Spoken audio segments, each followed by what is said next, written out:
வணக்கங்க. ஒரு குறைஞ்ச செலவில் ஒரு மாட்டுப்பண்ணை அமைக்கணும் அப்படின்னா, அதுக்கு என்னென்னவெல்லாம் தேவைப்படுது? நம்ம அதுக்கு என்னென்னவெல்லாம் மாற்று வழிகள் பண்ணலான்னு சொல்லிட்டு நம்ம பார்க்க போகிறோம்.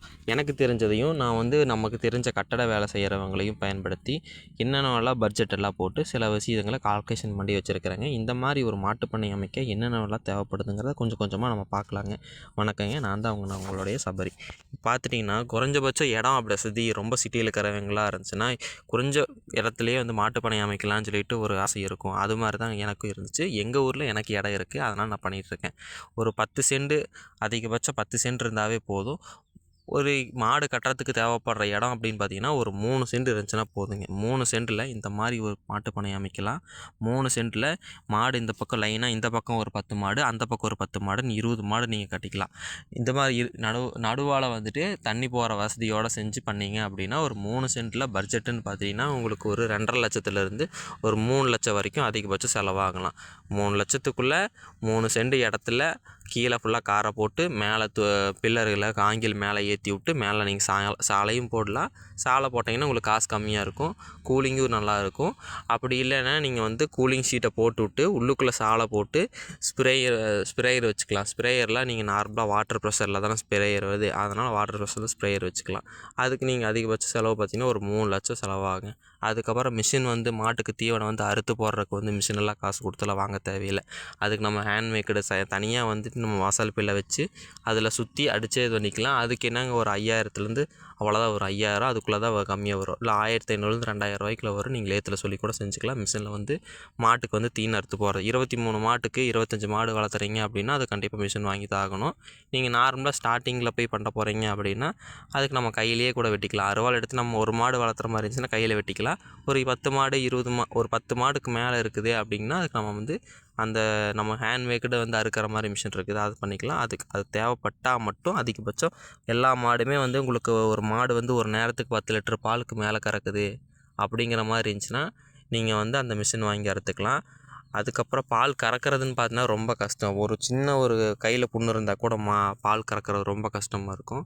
மாடும் கூட பிரச்சனை இல்லை. மாடு வந்து ஈஸியாக மடி வந்து நல்லா தான் இருக்கும், ஈஸியாக பால் கறந்துக்கலாம். ஆனால் எருமையெல்லாம் பார்த்துட்டோம்னா அந்த மாதிரி கறக்க முடியாது. எருமையோட காம்பு ரொம்ப கெட்டியாக இருக்கும். ஒரு சின்ன எனக்கு கூட பாருங்கள், கையில் வந்து தட்டை அறுத்து ஃபுல்லாக புண்ணாயிடுச்சு. எருமையாக கறக்க முடியல, டைட்டாக இருக்குது, கையெல்லாம் வலிக்குது, கை வீங்கிடுச்சு. அதனால் பார்த்துட்டோம்னா பால் கறக்கறக்கு வந்து எல்லா 20 மாடுக்கு மேலே வச்சுருக்கிறோம் அப்படின்னா பால் கறக்கறக்கு மிஷின் தான் வாங்கணும். ஒரு 10 மாடுக்குள்ளே இருக்குதுன்னா காலையில் ஒரு 4-5 மணிக்கு எந்திரிச்சு கறக்க ஆரம்பித்தோம்னா நேராக சொசைட்டி கொண்டு வரதுக்கு நமக்கு ஈஸியாக இருக்கும். நேரத்தில் நம்ம பால் கறந்து முடிச்சிடலாம். ஸ்டார்டிங் ஸ்டேஜில் இருக்கிறவங்களும் 10 மாடுக்குள்ளே இருந்தாலும் நம்ம காலேஜ் மாடு தான் இந்த பக்கம்லாம் வளர்த்துறதுனால காலேஜ் மாடுக்கு வந்து நீங்கள் ஒரு 5 லிட்டர் 4 லிட்டர் மாதிரி தான் கறக்கும் ஒரு நேரத்துக்கு. அதனால் வந்து நம்ம கையிலே கறந்துக்கலாம். கெச்எஃப் மாதிரி வாங்குகிறோம் அப்படிங்கிற மாதிரி இருந்துச்சு. பண்ணை அமைக்கணும் அப்படின்னா கெச்எஃப் தான் கரெக்டு. அதுதான் அதிகபட்சமான பால் கிடைக்கும். ஹெச்எஃப் மாடு வாங்குகிறோம் அப்படின்னா கண்டிப்பாக மிஷின் வாங்கி தான் ஆகணும். ஒரு 4 மாடு வாங்கினாவே மிஷின் வாங்கணும் அப்படிங்கிற நிலமை தான் வரும். மிஷினோட வேலை பார்த்துட்டிங்கன்னா ஒரு பில்லர் வந்து 30,000 வரைக்கும் வரும். 30லேருந்து 35 40க்குள்ளே வருங்க. அது வாங்கிட்டோம்னா நமக்கு ஈஸியாக இருக்கும். 1 மாடு 2 மாடு அப்படின்னா வந்து மாட்டுக்கு வந்து தீனி இந்த கழநீர் இதெல்லாம் பார்த்துட்டிங்கன்னா உங்களுக்கு வந்து நார்மலாக வெளியில் போய் நம்ம எடுத்துகிட்டு வர மாதிரி இப்போ எடுத்துக்கலாம். 10 மாடுக்கு மேலே 20 மாடு அப்படின்னா எல்லா பக்கத்துலேருந்து கழநீர் அந்த அளவுக்கு கிடைக்காது. அப்புறம் நம்ம என்ன பண்ணணும், மாட்டுக்கு வந்து தண்ணியை வந்து சிண்டெக்ஸ் மூலிமா வந்து நீங்கள் மோட்டர் போட்டு மேலே ஏற்றி அந்த தண்ணி வந்து எல்லா பக்கம் பைப் லைன் கொடுத்துட்டு லைன் இழுத்திங்கன்னா உங்களுக்கு வந்து தண்ணி ப்ரெஷரோடு வரும். அந்த தண்ணி வந்து 2 விதமாக யூஸ் பண்ணிக்கலாம். ஒன்று கழநீர் காட்டும் போது மாட்டு தீவனத்தை வாங்கி அதுக்குள்ளே வந்து ப்ரோட்டீன் பவுடர் வாங்கி மிக்ஸ் பண்ணி மக்காச்சோள மாவு எல்லாமே விற்கிது. நமக்கு தேவைக்கு ஏற்ற மாதிரி அதை மிக்ஸ் பண்ணி கலந்து தண்ணி ஊற்றி கலந்து மாட்டுக்கு வச்சிடலாம். கொஞ்சமாக வைக்கிறீங்க அப்படின்னா நம்ம வீட்டில் யூஸ் பண்ணுற வேஸ்ட்டு கழநீர் தண்ணி, அதாவது சாப்பாடு வேஸ்ட்டு, பக்கத்தில் வேஸ்ட் ஆகிற சாப்பாடு வேஸ்ட்டு, நீங்கள் பக்கத்தில் இருக்கீங்க அப்படின்னா இப்போ மோஸ்ட்லி எல்லோரும் வந்து வெளியில் தான் கொட்டுவாங்க. நீங்கள் வந்து அங்கே ஒரு ட்ரம்மோ உங்களால் முடிஞ்ச ஏதோ குடமோ ஏதோ ஒன்று வச்சிட்டிங்க அப்படின்னா அதில் கொட்டிடுவாங்க. நீங்கள் அதை இங்கே எடுத்து டெய்லி காலையில் சாயங்காலம் ஏதோ ஒரு நேரத்தில் உங்களுக்கு ஃப்ரீ டைமில் ஒரு நாளைக்கு ஒரு டைமாச்சும் போயிட்டு அங்கே இருக்கிற வேஸ்டேஜ் கழநீர்லாம் எடுத்துகிட்டு வந்து மொத்தமாக நம்ம வீட்டில் தாலியில் கொட்டி தாலியிலேருந்து தண்ணி ஊற்றி மிக்ஸ் பண்ணி அளவான முறையில் மாட்டுக்கு வந்து அதிகப்படியான சாப்பாடு வைக்காமல் இந்த சாப்பாடு தண்ணியும் சாப்பாடு லைட்டாக மாவு தண்ணி இருந்தால் மாவு இதெல்லாம் மிக்ஸ் பண்ணி நீங்கள் வந்து அப்படியே மாட்டுக்கு நீங்கள் ஊற்றிக்கலாம். மாட்டுக்குன்னு பார்த்துட்டிங்கன்னா நம்ம எப்படி குளிக்கிறோமோ அது மாதிரி மாட்டுக்கும் வந்து குளிப்பாட்டி வர்றது ரொம்ப முக்கியம். ஒரு நாளைக்கு ஒரு டைம் குளிச்சுட்டா போதும். அப்படி முடியல ரொம்ப இதாக இருக்குது அப்படிங்கிற பட்சத்தில் 2 நாளைக்கு ஒருக்கா 3 நாளைக்கு ஒருக்கா வச்சு மாட்டை வந்து குளிப்பாட்டுறது ரொம்ப முக்கியமானது. தண்ணி அதிகமாக இருக்கிற பட்சத்தில் வந்து டெய்லியுமே சாயங்காலம் இல்லை காலையில் நேரத்தில் மாட்டுக்கு தண்ணி ஊற்றி விட்டோம்னா மாடு நல்லா ஃப்ரெஷ்ஷாக இருக்கும். நல்லா குளிப்பாட்டி விட்டோம்னா மாடுக்கு வந்து கொசு தொல்லை தொல்லை எல்லாம் இல்லாமல் இருக்கிறனால மாடு வந்து கொஞ்சம் நல்லாயிருக்கும், தூங்கும், நல்லா அசை போகிறதுக்கு கஷ்டம் இருக்காது. அதனால் பால் கொஞ்சம் அதிகரிக்கிறதுக்கு வாய்ப்பு நிறையா இருக்குதுங்க. மாட்டுக்கு எப்போவுமே வந்து மாட்டுக்கு எருமைக்குன்னு பார்த்தீங்கன்னா சூடு அப்படிங்கிறது வந்து ஹீட்டு வந்து இப்போ ரொம்ப அதிகமாக இருக்குது. மழை பெஞ்சா மழையும் இருக்குது. மாட்டுக்கு வந்து வெயில் வந்து அதிகமாக வந்து தாக்கு பிடிக்காது. மாட்டுக்கு வந்து எப்போவுமே வந்து வெயில் அதிகமாக இருக்கிற இடத்துல மாட்டை கூட்டிகிட்டு போனோம் அப்படின்னா மாட்டுக்கு வந்து கெஸ்ஸு வாங்க ஆரம்பிச்சிடும். எருமைக்குன்னு பார்த்துட்டிங்கன்னா வெயில் வந்து எருமைக்கும் மாட்டை விட எருமைக்கு வந்து ரொம்ப அதிகமாக வெயில் தாங்காது. மழையிலன்னு பார்த்துட்டிங்கன்னா மாட்டை விட எருமைக்கு தான் மழை ரொம்ப ஈஸி.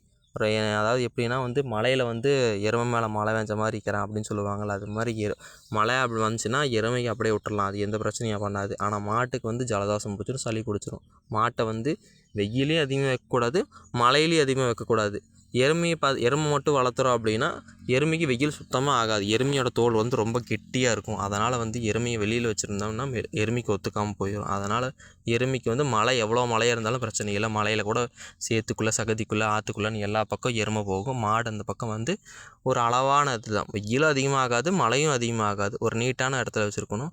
எருமை வந்து வெயில் படுற மாதிரி இருந்துச்சு அப்படின்னா சாயங்காலம் ஒரு ஈவினிங் டைம்லேயும் காலையில் நேரத்துலேயும் மாட்டுக்கு வந்து ரெண்டு வேளையும் வந்து தண்ணியை வந்து ஒரு குடம் 2 குடமாவது ஒரு மாட்டுக்கு மேலே ஊற்றி விட்டே ஆகணும். அப்படி விட்டால் தான் எருமை வந்து அசை போடுறதுக்கும் குளுமையான இடத்துல தான் எருமை இருக்குது அதிகமாக. உங்கள் வீட்டில் மசால் பில்லோ அப்படி மசால் பில்லு வைக்க முடியாத வெளியிலேருந்து எடுத்துகிட்டு வந்து போடுறீங்க, எடுத்துகிட்டு வந்து போடுறீங்க அப்படின்னா முடிஞ்ச அளவுக்கு நிழலாக இருக்கிற இடத்துல நம்ம எருமையை கட்டி வச்சிங்க, ஈரப்பதமாக இருக்கிற மாதிரி இடத்துல கட்டி வச்சிங்க அப்படின்னா எருமை வந்து பால் வந்து இன்னும் கொஞ்சம் சேர்த்து கறக்க மாதிரி இருக்கும்.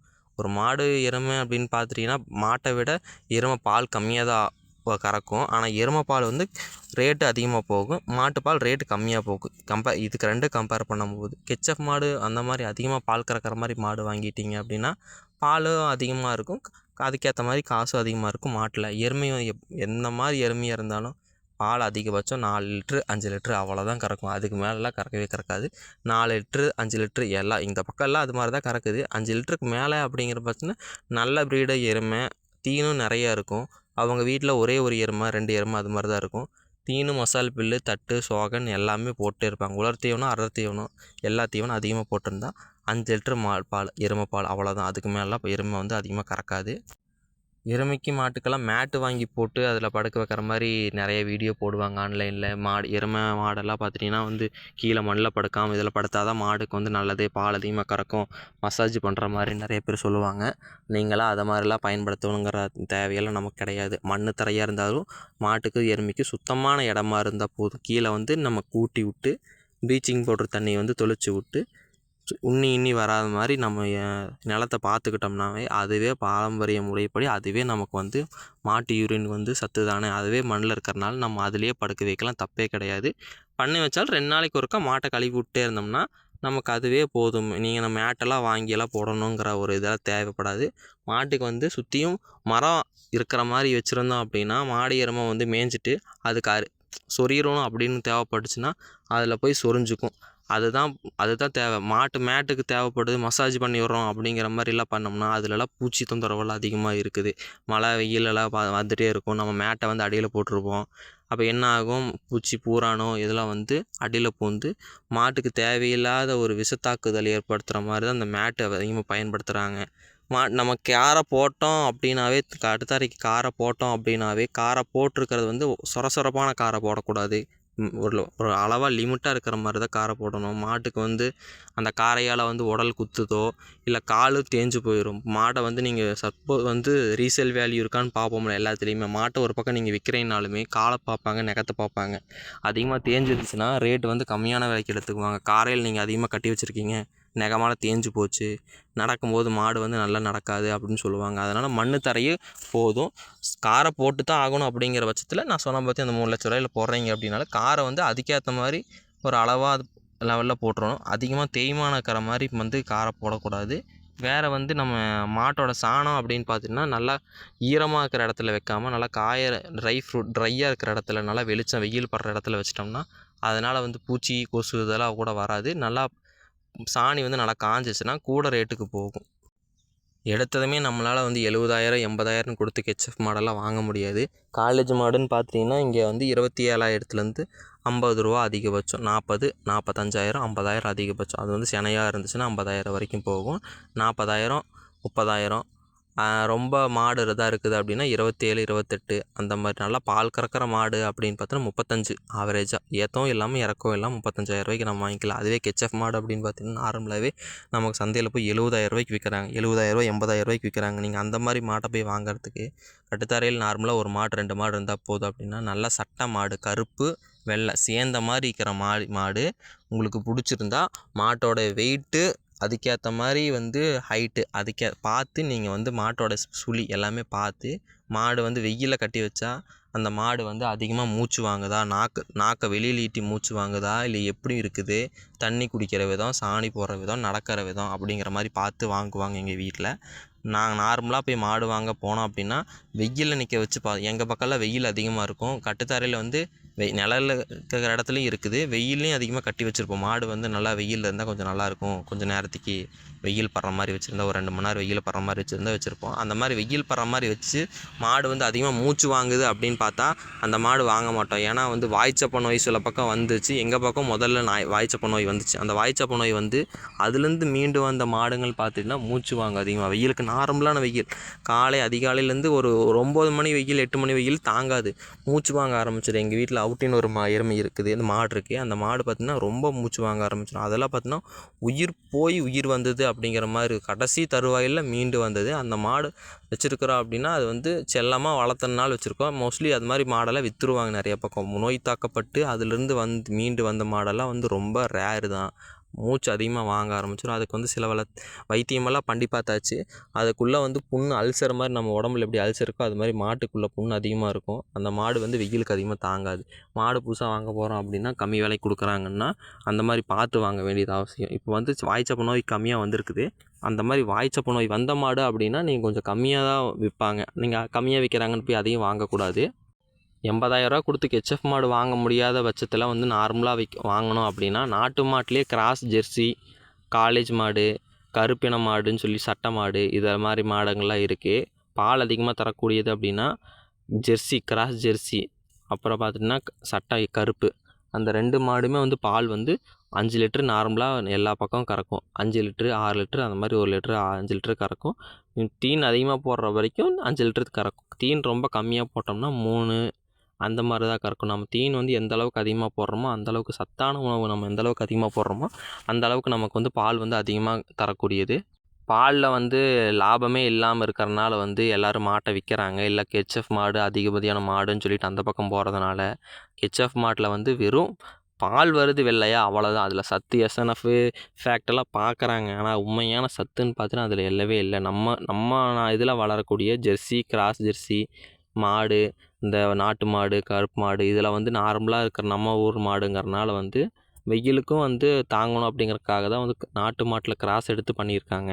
பாலும் அந்தளவுக்கு 5 6 மாதிரி கறக்கும். சத்தும் அந்தளவுக்கு இருக்குது. குழந்தைங்க எல்லாருமே குடித்தா ப்ரெக்னென்ட் லேடிஸ் வந்து குடிக்கிறது, நம்ம வந்து குழந்தைங்கள் குடிக்கிறது எல்லாத்துக்குமே சத்து இருக்குது. ஹெச்எஃப் மாட்டில் பால் அப்படின்னு பார்த்தீங்கன்னா அதிகப்படியான பால் வருதுன்னு பார்த்தீங்கன்னா அதில் வெறும் ஒரு கொழுப்பு தான் வருது. அதில் எதுவுமே கிடையாது. சத்து அப்படின்னு பார்த்து நம்ம எல்லா விதமான வெப்சைட்டும் எல்லோரும் யூஸ் பண்ணுறோம். நம்ம போய் அதில் ஹெச்எஃப் மாட்டில் வந்து வர பாலோடைய சத்து குடிச்சு வளர்ந்த குழந்தைங்களுக்கும் நம்ம ஊர் மாட்டுக்கு பால் குடிச்சு வளர்ந்தவங்களுக்கும் டெஸ்ட் பண்ணி பார்த்தோம்னா ரொம்ப வித்தியாசம் இருக்கும். அவங்க அந்த பால் வந்து ரொம்ப அதிகமாக எப்படி சொல்கிறதுனா வந்து வெறும் தண்ணி அதில் கொழுப்பு தான் கலந்து வந்திருக்கிற மாதிரினால ஹெச்எஃப் மாட்டு வந்து பால் வந்து அதிகமாக கறக்கிறாங்க. அது அதிகப்படியாக அந்த மாட்டை பாலவே குடித்தோம் அப்படின்னா உடலுக்கு வந்து உடல் உபாதைகள் வரத்துக்கு வாய்ப்பு வந்து இருக்குது. ஸ்டார்டிங்கில் உங்கள்கிட்ட இடம் இப்போ இருக்குது, ஸ்டார்டிங்கில் நீங்கள் பண்ண போகிறீங்க அப்படின்னா நீங்கள் 3 லட்ச ரூபா போட்டு அதுக்கு பண்ணையெல்லாம் ஆரம்பிக்கணுங்கிற தேவைப்படாது. நீங்கள் வந்து எடுத்ததுமே வந்து 3 லட்ச ரூபா போட்டு பண்ணை ஆரம்பிக்கிறதுக்கு பதிலாக நான் சொல்கிற மாதிரி ஒரு சிண்டெக்ஸ் வாங்கிட்டு ஒரு 2 தாலி இருந்தால் போதும். 2 தாலியை வாங்கிட்டு சிண்டெக்ஸு அதுக்கேற்ற மாதிரி தண்ணி வசதி நீங்கள் ஏற்பாடு பண்ணிக்கோங்க. தண்ணி வசதி அவ்வளோதாங்க. இதுக்கு மேலே மாடு அப்படின்னு பார்த்துட்டிங்கன்னா நார்மலாக நீங்கள் வந்து உங்கள் ஊரில் விற்கக்கூடிய நார்மல் நாட்டு கிராஸ் கருப்பு மாடு, சட்டை மாடுன்னு சொன்ன பார்த்தீங்களா, அந்த கருப்பு மாடு சட்டை இதை மட்டும் ஒரு 2 மாடு வாங்கிட்டு வந்தீங்கன்னாவே போதும். ஒரு மாடோட விலைன்னு பார்த்தீங்கன்னா உங்களுக்கு 25,000 30,000 கிடச்சிரும். இங்கெல்லாம் அவ்வளோதான். 27,000 30,000 35,000 அந்த மாதிரி தான் இருக்குது. நல்ல வியாபாரி போயிட்டு கமிஷன் அதிகமாக இல்லாதவங்கலாம் பார்த்தீங்கன்னா உங்களுக்கு 27,000 30,000த்துக்குள்ளேயே பிடிச்சி கொடுத்துருவாங்க. நீங்கள் உங்களால் பேச தெரிஞ்சால் மட்டும் போதும். 30,000 2 மாடு வாங்கிட்டு இருந்தீங்கன்னா உங்களுக்கு 60,000 செலவாச்சு. 60,000 10,000 தீனு தனியாக எடுத்து வச்சுருங்க. அந்த தீனு பார்த்தீங்கன்னா ஒரு டைமண்ட் கிராஸ் அப்படின்னு சொல்லுவாங்க. மாட்டு தீவனம் வந்து டைமண்ட் கிராஸ். டைமண்டில் வந்து அதுலேயே வந்து டைமண்ட் பைபாஸ் பண்ணதை எடுத்து வச்ச மாட்டு தீவனம் வந்து ஒரு மூட்டை 70 கிலோ மூட்டை பார்த்துட்டிங்கன்னா 1,750 ரூபா வரைக்கும் போகுதுங்க. 1,700 750 800 வரைக்கும் போகுது. அந்த மாட்டு தீவனம் வாங்கி வச்சிங்கன்னா உங்களுக்கு வந்து ஒரு மாதத்துக்கு 3 தேவைப்படும். ஒரு மாதத்துக்கு 3 அப்படிங்கிறத பிரித்து 4 மாடு 5 மாடு இருக்குது அப்படின்னா நீங்கள் 2 மாடு அப்படின்னு பார்த்துட்டிங்கன்னா உங்களுக்கு ஒரு மாதத்துக்கு ஒரு 2 மூட்டை தேவைப்படும்னு வச்சுக்கோங்க. அந்த 2 மாட்டுக்கு ஒரு மாதத்துக்கு ஒரு 1,5 மூட்டை 2 மூட்டை அதுக்கேற்ற மாதிரி ஒரு மாட்டுக்கு ஒரு நேரத்துக்கு 1 கிலோலேருந்து 1,5 கிலோ வரைக்கும் நீங்கள் போட்டு ஒரு மாட்டுக்கு தீனை போட்டு நீங்கள் தண்ணி ஊற்றி நீங்கள் நார்மலாக கலக்கி வச்சுக்கலாம். ப்ரோட்டீன் பவுடர் தேவைப்படாது. இதை போட்டிங்கன்னா கம்மியாக போட்டிங்கன்னா ப்ரோட்டீன் பவுட்ரு மக்காச்சோள மாவு இதெல்லாம் போடுற மாதிரி இருக்கும். 2 மாட்டுக்கு 60,000 10,000 தீனுன்னு சொல்லி தனியாக எடுத்து வச்சுட்டு வேறு செலவு சிண்டெக்ஸ் டேங்கு அவ்வளோதான். ஒரு 1,00,000 அந்த 1,00,000 பட்ஜெட் நீங்கள் எடுத்து வச்சு தனியாக ஒதுக்கி மாட்டை நீங்கள் வாங்கி வளர்த்துனீங்க அப்படின்னா நீங்கள் அந்த 1,00,000 வந்து நீங்கள் எடுக்கிற அந்த 1,00,000 போட்ட 1,00,000 நீங்கள் எப்போ எடுக்கிறீங்களோ அதுக்கப்புறம் இன்னொரு மாட்டை வாங்க. அதுக்கப்புறம் நீங்கள் போட்ட காசு எடுக்க தான் பண்ணணும். ஸ்டார்டிங்கில் உங்கள் கையில் இருக்கிறது எல்லாத்தையும் போட்டு முடிச்சுட்டு லாபம் வரும்னா வராது. எங்கள் வீட்டில் மாடு எருமை இருக்குதுன்னு வச்சுக்கோங்களேன். 6 மாதம் தான் பால் கறக்கும். நான் சினையாச்சு அப்படின்னு வச்சுக்கோங்களேன். 6 மாதம் தான் சினைக்குலேருந்து அதுக்கப்புறம் 4 மாதம் வந்து நான் சினையாக இருக்கிறேன் எனக்கு பால் கறக்காதுன்னு சொல்லி உதச்சி போடும் எருமையெல்லாம். மாடு அப்படின்னு பார்த்துட்டிங்கன்னா உங்களுக்கு வந்து 7 மாதத்துலேருந்து 8 மாதம் வரைக்கும். அதுக்கப்புறம் மீதி 3 மாதங்கிறம்போது ப்ரெக்னென்ட் டைமில் 3 மாதங்கும்போது 3 மாதம் இருந்து அதுக்கப்புறம் கன்று போட்டதுக்கப்புறம் அதுக்கப்புறம் நம்ம பால் கறந்துக்கலாம். ஸ்டார்டிங்லேருந்து ஒரு பால் கறந்து முடிச்சதுக்கப்புறம் பார்த்துட்டிங்கன்னா கன்று போட்டுருச்சு அப்படின்னா ஒரு 2 மாதத்துலேருந்து 3 மாதத்துக்குள்ளே அடுத்து சினை ஊசிக்கு நின்றுங்க. அந்த குழாவி அடிச்சிருச்சுன்னா அதுக்கப்புறம் 3 மாதத்துக்குள்ளே மறுபடியும் ஊசி போட்டிங்கன்னா ஒரு 3 மாதம் உங்களுக்கு பால் இல்லாமல் இருக்கும் ஒரு வருஷத்தில். மீதி டைம் பார்த்துட்டிங்கன்னா உங்களுக்கு 7 மாதம் மாதிரி உங்களுக்கு பால் இருக்கும். கடைசி 3 மாதம் பால் இருக்காது.